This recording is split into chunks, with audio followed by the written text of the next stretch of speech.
that yet. I'll see that. Thanks for coming along on a dark and wet morning. Ethos. I think we have quite a varied ethos, and I've tried to break this talk down into kind of different ways that we operate as Studio Polpo. And we think, having Googled extensively, we're the UK's first social enterprise architecture practice. We're based at Union Street, just up the road. Many of you know that. We're a collective of freelancers, so we all work for Studio Polpo, but also teach at Hallam, Uni of Sheffield, and work at Social Arts Network. And that allows us to kind of bring in lots of different contacts and exchange knowledge in a way that should become apparent in the next few slides. We are an architecture practice. We work a lot with arts, sometimes as artists, which means we can kind of wear different hats and work differently. And we try and do research, and obviously our links to the unis help quite a lot with that. So one of the reasons we set up in 2008, was to be able to initiate projects and move away from the sort of slightly more traditional model of being an architecture practice where you're sort of looking for work or clients are coming to you with a brief. We sort of saw the need to be able to try and start things off that we felt were important in the city. And one of the reasons for being a social enterprise was we could apply for funding as a not-for-profit and be able to start our own projects. So a couple of examples of that, something that we're working on at the moment called the Healy Mushroom Project. We applied for this as an Arts Council funding, third time lucky. It's a bit of a grueling process. We're working with children at Ansgrove School in Healy with mycelium, so the roots of fungus. I won't go into that in huge detail, you might have heard previous speakers talk about that. But looking to explore this project with kids, looking to get into ideas of circular economy, so how waste, so shredded cardboard boxes might become the food for the mycelium. They've grown these tiles on the right in these pizza boxes at a workshop in school, and they're now going to be used on the back of this image on the right here as a series of tiles. The structure we tried to incorporate a bit of learning for ourselves on this by trying to see if we could make this frame out of green oak, locally sourced near Hillsborough, a sawmill here, and all held together without glues or screws or bolts or any metal fixing. So it's all oak dowels, and we've just managed to build that last week in the school, and the kids will hang their tiles on the back in a kind of ceremonial process. So it's been something we wanted to test, but also trying to explore these ideas with the school children. On a much bigger scale, a couple of years ago, we got involved with this empty school in Tinsley. So this is the M1 on the left here. Meadow Hall is just up to the top. Been shut because of poor air quality. Obviously, it's right next to the motorway. They built a new school. The council owned the building. It was just sitting there empty, slowly falling into disrepair. We took it on to try and see if we could prove the concept of getting it going as a community building rather than a school. And then after 2 years, hand it over to the Tinsley Forum, who are the local community group. Which is a slightly naive thing to do, but we had to go. Basically, we took it on. We didn't have to pay rent, but we did have to pay utility bills. It's a gas-heated building. To warm one room, you have to warm the whole Victorian school, so that was quite pricey even before the massive price hikes. And we looked at various strategies, so getting funding to put the catering kitchen back in, which allowed us to then be able to hire the hall out for events. So there's a large local kind of Pakistani heritage community. You have lots of big family events and weddings, so that started to provide a bit of revenue. We've got other initiatives going inside, so on the right, working with Sheffield Uni to have a hydroponics tester, so they're growing leafy vegetables and salads in one of the classrooms. And then the nice thing that started to happen there was people would come in to hire the space just for an event. They'd see these other things going on in the classrooms. We started to be able to link into the school nearby a little bit. A few projects around algae and air pollution started off. And after the 2 years, people got used to the idea that was running as a community resource. They started to think about using it in different ways. We based a few projects there. And we worked with Groundworks UK to get quite a big funding bid to pay for a full-time caretaker and someone who could run this from the community forum side. But then unfortunately the forum pulled out because they were a bit nervous about taking on this big leaky building, even though we'd sort of done it on a very, very skeleton staff up till then. So that was a shame. So then it kind of got mothballed again, and I think as far as I'm aware, it's still empty. But other things that we did in the meantime while we were there were very kind of light touch things. We set up a cinema club, which was just us bringing a digital projector, a few DVDs and a laptop. People would vote on films, often older people trying to see something they'd seen maybe in the cinema when they were younger, but only on a small screen since, and just projected it, in a classroom a bit like this, kind of 50 people turning up on a Friday night to watch a film. A few things like that were really, really exciting, and showed the possibility, but unfortunately that didn't go any further than that. And in the similar time around the area, this is a project in Fairvale where we were working with landscape architecture graduates to kind of explore different ways of using the space, mapping it, and how, particularly around the new school that had been built there, how we could kind of introduce different types of public space. And one interesting thing here was working with a previous PhD candidate, now a lecturer at Hallam, who'd done a lot of really close mapping with kids, a lot of the Roma kids around Fairvale, of how they used the space. And that PhD, was great, but he'd kind of got his PhD, it was sitting somewhere in the uni, and it was a really interesting opportunity to kind of put all that research and his knowledge into something a bit more public facing and actually share it with the council. And I think something I'll come on to later that we're very keen on is where stuff is being paid for, or where something is being done as research, getting it out there so people can actually act on it and make change happen. So that links neatly onto this. So I think again, with our uni links, and this is becoming a lot kind of easier, I guess, now with things like live projects that both universities are running in their architecture departments. How can we make research make a difference? And it's something I was quite keen on setting up when we set up the practice, having worked previously doing quite a lot of kind of private housing, or in my first job after uni, kind of ridiculously 1% kind of buildings. How can we use our design skills to really make a difference in communities? And I suppose one great example of this was the campaign for Portland Works. Some of you might know about. So Portland Works on the right was two listed cutlery works near Bramwell Lane, where they made the whole series of making cutlery from bringing in the metal to having a showroom and packaging up at the end. It was occupied by steel workers, so people forging things, still making metal tools, bands, artists, quite a mix of people, and the landlord was going to sell it and turn that into housing. And as a kind of rare example of an actual a place of work in the city centre, a group kind of came together to try and save it as a place of work. So our first thing that we did on here was actually this series of posters, because it looked quite derelict from the streets around it, and we created a series of essentially adverts to say who the tenants were, what they did, what their phone number was, saying like, this guy's in here, he's making this product. Start to kind of bring a little bit of awareness together of what was happening in there. And this is the kind of state. I mean, it looks quite similar now, anyone who's been there, but it's a kind of sprawling courtyard complex in quite a state of disrepair. But what we did there was worked with a knowledge exchange scheme at the university to try and see how we might put a case together, a business case, so the tenants and the steering group of people that had come together to save this building could actually form an organisation through lots of case studies, which were done by 11 graphic designers in Sheffield, a business plan, and to really support that community group into making these quite big financial decisions. And that resulted in a share offer, and the group was then able to buy the building off the landlord, who didn't really care who he sold it to, he just wanted to shift it, and then take it on and run that. And that was, it's a kind of incredible story. Not really down to us, we played a bit of a part in it, but a huge amount of volunteer time, some very passionate people on the steering group. And that then led on to a little bit more research around how the tenants might take on the building, how they might kind of retrofit it, how they might collectively make decisions around repair. That was called Cold Spots that we developed.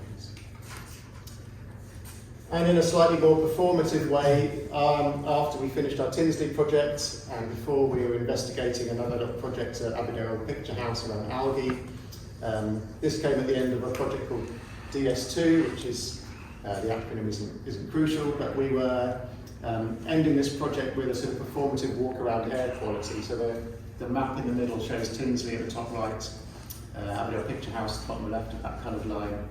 And this was trying to kind of combine ideas of sort of procession, folklore, Morris dancing, and more kind of folk-based things with things around climate change, around pollution, and measuring air quality. So a group of us wearing these white boiler suits walked this route, measuring the air quality along the way. So it goes through some pretty bad. The purple is the worst, the red is bad, yellow is okay on a hot summer's day, carrying these flags that would indicate, map onto these colours, and trying to kind of bring some of these things into a kind of very public realm. So making this kind of hot, long procession with flags, making the air quality measurements visible, and we sort of documented that along the way at the end of this project.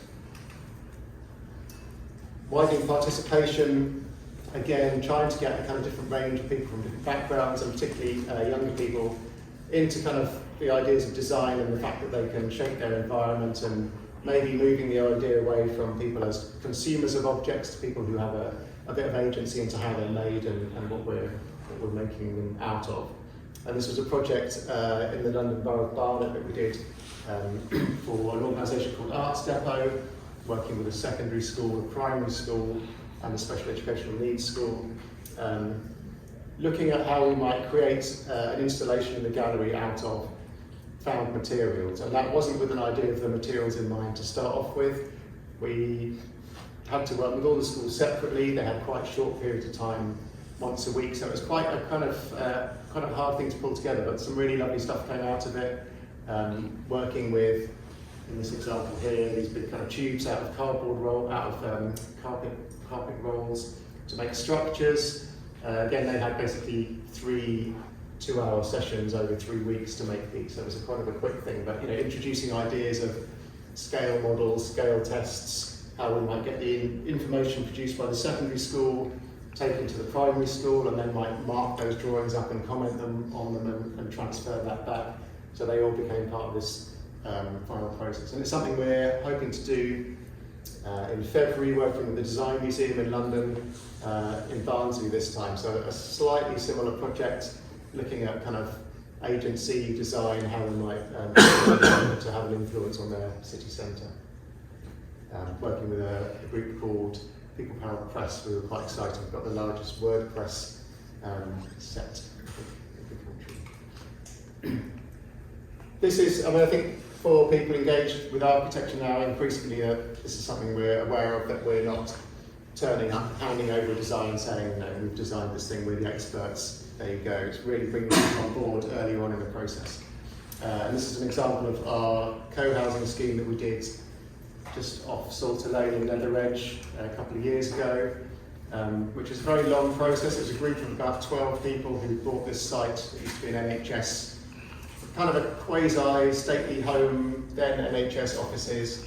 They bought the site and wanted to build 5 new houses to kind of quite high environmental performance there.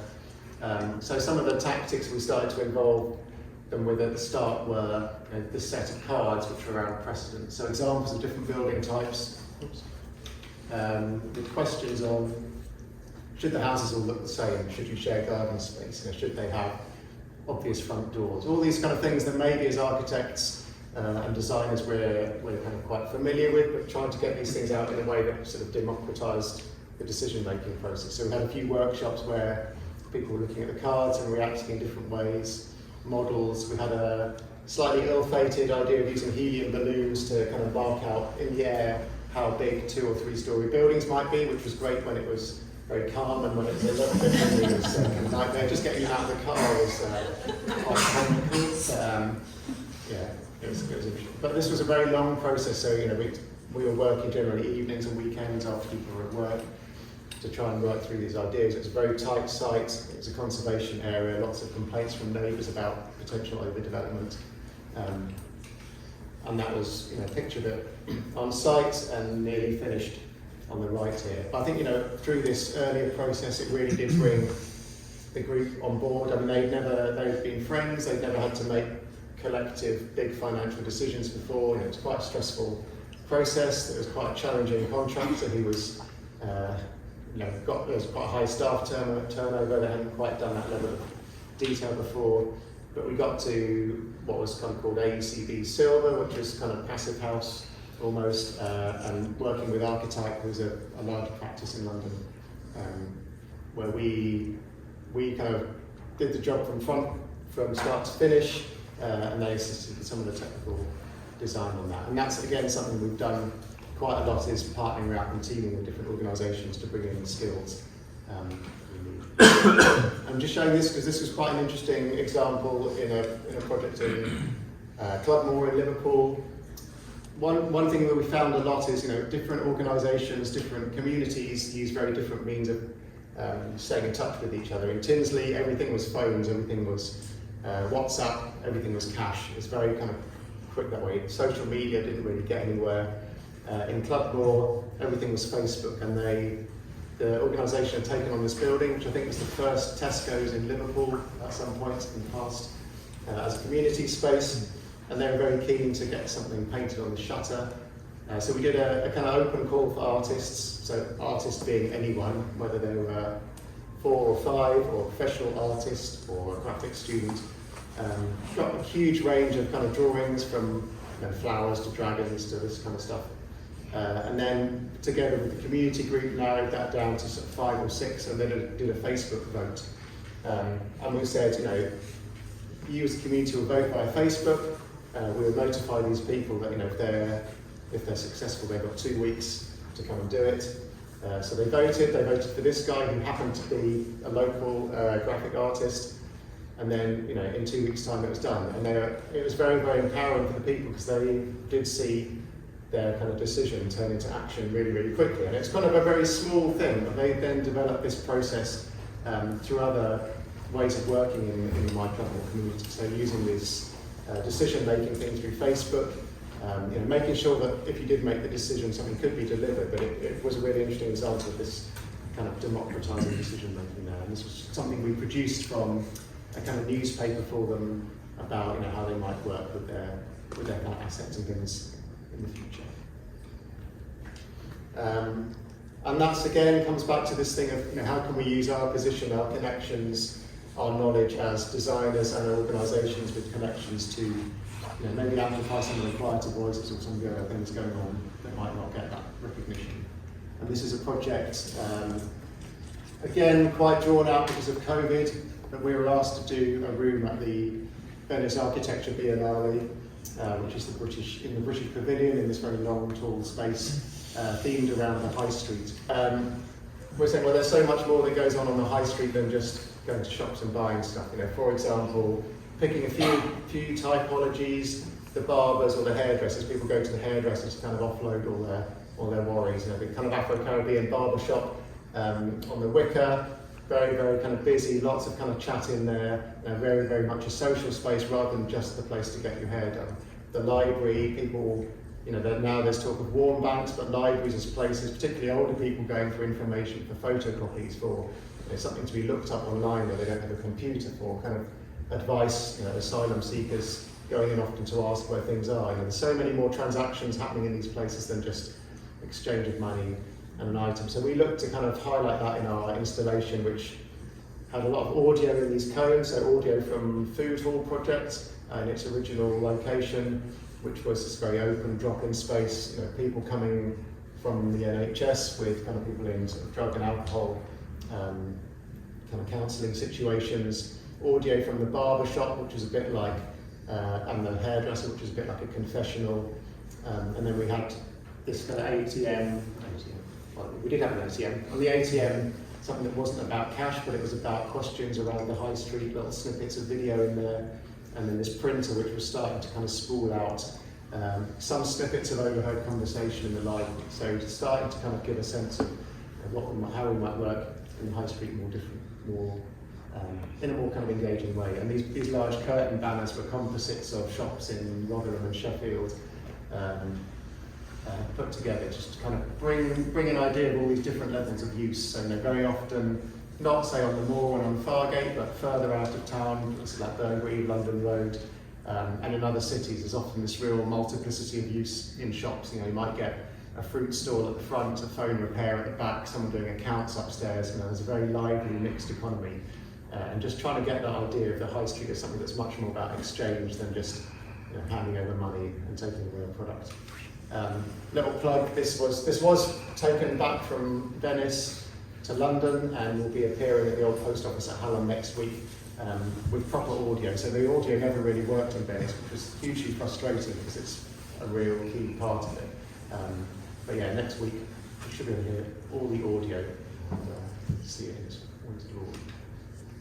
And collaborate, a bit of an obvious one. I think we've shown this, and you won't be able to read this, but this was something that we developed for Tinsley, which we called the Super Connector at the time, where we did these concentric rings just to try and work out and map who was in the area, who we should be talking to. Starting off with, the obvious community organisations in the city centre one, people at the council, people at the universities, and then we just printed this out, kind of A0, put it on the wall. And then whenever we had meetings or whenever there was something going on in the kitchen at the Tinsley space, we'd either add on names that people would tell us or get people to put on stuff themselves. Got a bit kind of silly at the end when some kids came in and drew various kind of objects on there. But it became a really interesting kind of open source network where we could start to link things at really hugely different scales. Like people that might be making samosas down the road, or people that might be researching kind of soil science at the university and how they might connect, and people say, oh, this is personal, I know him, oh, you want to talk to this guy, he's got some timber he can use. And we try to use that on subsequent projects in different ways, partly just to kind of say, we're not the gatekeepers of this information. A lot of the people in the area know more than us, who are we to kind of hang on to their info, but how can we give our sort of knowledge to that area? How can it be genuinely sharing? And how can people, maybe these two organisations, how could they just hook up and do something? It doesn't need to involve us, it doesn't have to come via Studio Polpo. You can just say, okay, I'll look them up, they sound interesting, I'll work with them. So yeah, again, this was the kind of messy one. Unfortunately, the original got lost, but we're using it at a project for the mosque in Llandudno at the moment, where we've done it as a big tablecloth, so people will literally sit around the table, sew or draw stuff on, and then it also works as a big kind of wall hanging banner. So it's a kind of still a very open source, but making it a bit more celebratory. And another final image from Tinsley. This was a project linked to that airwalk, the DS2 thing, where we had a kind of knowledge exchange. We needed some banners and some bags made, so we did that around teaching people to sew and make stuff, and often they would, the idea was that they'd make 2 of each item. One would stay with the project and one they could take home. We kind of designed furniture for the space. We got some funding to get sewing machines and pay this lady to run the course. And I think a lot of the people actually did come with skills, and what was really lovely was that they were actually starting to use that as a social space. They'd often, maybe they'd been quite new to the area, they didn't know what was going on, they knew how to sew, they maybe then start to help each other out. And sadly, it was quite a short-lived project, and they tailed off quite quickly after the first 2 events, because I think they were hoping to take more stuff home themselves than donate it to our kind of quirky arts project. But it started, again, it started to demonstrate what was possible in the area. There were some quite nice IKEA hacks that came out of it. This was using straps from Grizzle's sister company Loadhole, bits of IKEA bags, and then some of the fabric that we used to sort of test what was possible in that way. Play, very important to us. I think play as just experimentation, so testing materials, testing objects, sometimes literally objects for play. This was a Hepworth. This was a project where we worked to create a kind of, they've got an art cart, if anyone's been there, that's for families and kids to move around inside. It was amazing gardens by Tom Stewart Smith that are really, really vivid and incredible and change through the seasons. They're quite precious about them. They wanted a kind of sculptural play kit outside for the gardens that wouldn't damage the grass, would frame the planting and the gardens, and would be quite kind of sort of in a way dumb objects that could be interacted with by families and kids. And we worked with a local nursery for 4 weeks, testing out different ideas, which is brilliant. And then they informed these objects that we made, which were again big soft tiles, essentially platforms and tables for families to work on, smaller sculptural objects. So we had different things, jesmonite, mycelium, stuff with ground brick dust, and then these big pink hoops that frames views through the garden. And there's a bit of an example of some kids and families playing with them. right there. And that links into resources. So I think, increasingly, I think we've always hung on to stuff. We've been very aware with arts-based projects in particular, where there's an installation or an exhibition, the funding creates that installation or that exhibition. After it's finished, no one wants to hang on to it, no one knows what to do with it. Invariably it ends up sort of hovering around and then goes in a skip. And we've sort of hung on to stuff where we could, but increasingly trying to sort of map use of resources and how they might be shared. This is a project by an artist called Ruth Levine, who's currently doing the Sheffield Wheat project, but this was a previous project called the Field, where they asked us to build a structure to kind of house 60 people for £200 in the middle of a field in Lincolnshire, which is a bit tricky, but luckily there are lots of hay bales, so they were brought in by the farmer with a tractor. We basically spent the money on this big scaffolding protection sheet, again a couple of carpet tubes to prop it up. It only had to be up for a day, and luckily it lasted that long. So there was a few ideas about where it was facing and how we got in to stop the wind getting in. But yeah, it hosted the celebration dinner, and then it went back to being bits of field again, and we took the sheet away and used it for something else. These are the early tests, so this is kind of linking play and resources, but the initial tests for our mycelium pavilion in our office, in my cellar, all over the place, just to kind of see what this stuff was, because it's something we'd read about online and in design journals, and I think just to get our hands on it and play around and test growing stuff, and what the kind of more architectural structural outputs might be, what the more kind of what the actual edible mushrooms might look like, how we might create sort of fluted panels, was all great. And I think the lovely thing was it's feeding on essentially waste, so cardboard or hemp shiv. It's producing food, and then the stuff can just go back to being compost afterwards. So kind of really lovely kind of circular process. And then more recently, Space Soft Ground on the Moor for a group called Arts Catalyst, where we're really trying to see if we could do this fit out of a meanwhile space. So again, it's something we work with a lot is arts organisations who've got quite precarious tenures of space, so often at a month's notice. They can't really afford to do a huge amount of work, but they also might need to do stuff that they can take with them should they relocate. And we looked at trying to see if we could source a lot of the timber for this from the city. So we got some of the stuff from the site gallery, so where we are today. So in the rightmost image, the kind of fins and the MDF for the screen were the spare bits when they're making plinths for the exhibition. They had those offcuts, they couldn't really make more plinths out of them. These pieces on the door, there's quite a lot of stuff we got from Sheffield Theatres, so we found out they've got a big workshop at the Crucible. When a stage comes down, they can't hang on to it, it's going to be, or a backdrop, should I say. They're not going to hang on to it for the next show, they haven't got the space to keep all the timber. They can hang on to a little bit, but a lot has to go in a skip, and they're kind of slightly gutted by that, but that's how it was. So the timing work that we could collect, quite a lot of timber, all the carcassing, the furniture, the stuff you don't see, the framework, was lots of random bits and pieces. This was quite nice because it still had the kind of marks on from when it was a bit of stage. And it's it's generally always been in the dry because it's indoors, it's decent quality, and that was a really nice test of trying to use the stuff that was being chucked away for something else. And this was again all made with just screws and bolts, so it could be taken apart and relocated. We didn't do the little white table in the middle that some of you might recognise. It's a space as well, can't you look at? And this was a project that we did in London for an artist called Teresa Kuskova, who does a lot of work around reimagining the Czech folk traditions in kind of UK context, and it had to be a sort of pop-up cottage, pop-up Czech cottage facade.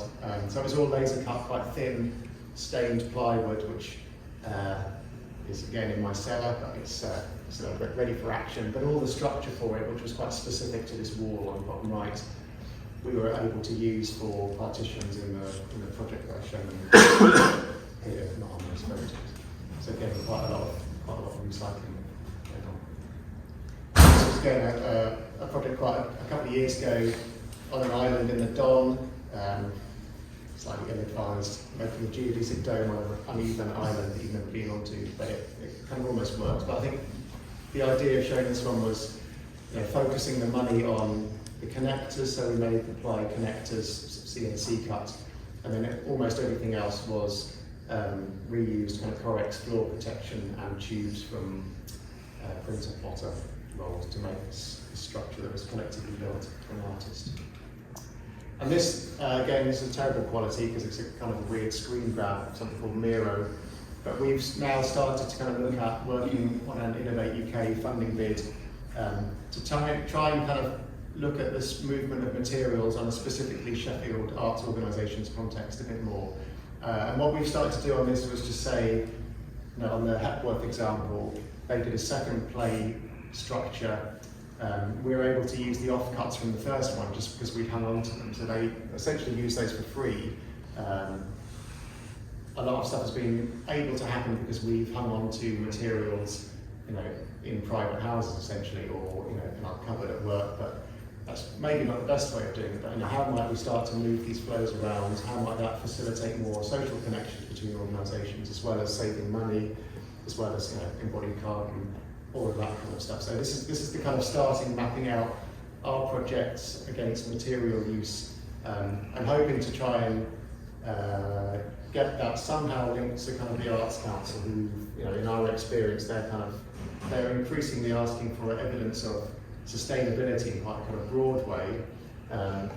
They're kind of geared up towards large touring organisations and theatres talking about travel and audience movement and those kind of things. But how can we link that much more closely to smaller local organisations and give them places to go for materials, other organisations to connect to? And I think, in the same way that we looked at the oak frame earlier on, where we as designers and architects were like, well, we want to use local timber, where can we find that? We know it's important, but actually practically, who do you bring up? Who do you know? How do you know what they've got? How do you know what size of materials they've got? How might we kind of introduce that in a kind of Sheffield cultural sector way? Not trying to sort it out for the UK, and we're working with what we know and who we know to start with. And finally, like I said before, I think everything that we've done, where we've been paid for something, where it's produced a report, just making that available. So we use Issue to put publications on. This was quite interesting because this was about a feasibility for building that was the initial food hall building at Air Street, that then didn't end up working out, but we still applied for feasibility funding and got that. So we had the money, so we turned that money into doing a report for kind of similar groups on taking on an email space, how that might work as a landlord, how that might work with alternative housing, things to look out for in terms of building control, planning, legislation. So that became a kind of freely available report called Experimental Residential.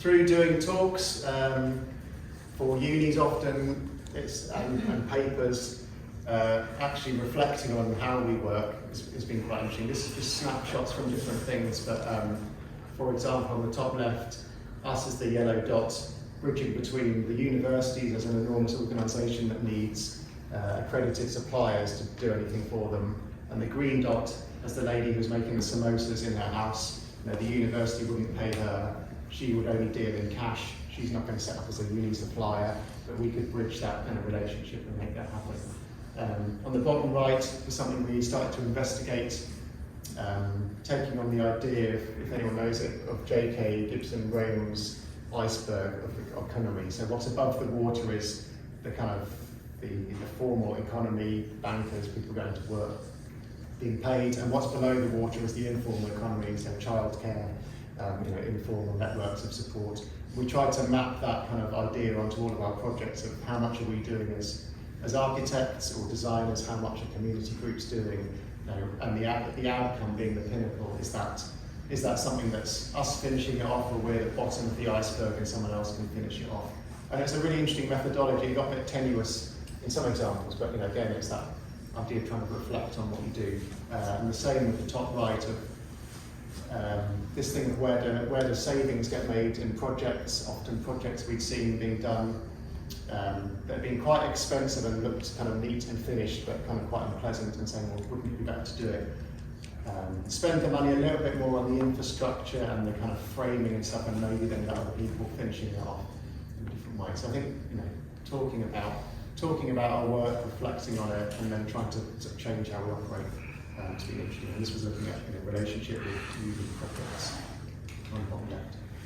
And again, just trying to put everything on issue. So doesn't mean it's the best example. Doesn't mean you should go away and follow it letter by letter. But hopefully there's stuff on there that people might then take on and develop and work on in different ways.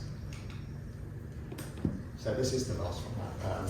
So a few little things that we're just working on at the moment. So working with the Design Museum, with young people in Barnsley in February, hopefully building a mobile printing press of some sort in a week with People Powered Press, who are great and landscape designers. Working in Healy on a very long-term but quite exciting project, which is working with some researchers in Munich Uni who've developed a system called biobotanics, which is kind of grafted trees working structurally, and that's creating a kind of very long-term grown natural infrastructure for performance and play in the People's Park in Healy, using some kind of quite natural, kind of ancient techniques that have been slightly adapted and made a bit more high-tech. In the middle, working with Regather, a lot of you might know, on a food hub project in Gleadless near the Callow Towers, so to kind of connect their growing spaces and farms in the Moss Valley to their sort of central hub in London Road, so making somewhere where there might be kind of fresh food distribution in the middle of Gleadless as part of that master plan. So that's probably not using the garages, but on that site. So that's quite exciting. And then something that should be being launched in the middle of November is Sheffield Community Land Trust. So something that's been bubbling around with a group of us for a while, trying to formally constitute that as a community benefit society, get feasibility funding from the mayoral authority, and start to look at could we create affordable housing and workspace in empty commercial buildings in the city centre. Probably not John Lewis, not that level of high profile, but there's a lot around. There's a big lack of imaginative retrofit in the city. There's a lack of different types of tenure. There's a lot of high churn 1 or 2 benefits. So saying, can we help the Community Benefit Society set up as a framework and then invite a membership and really push that. So that's potentially an enormous project, but very exciting.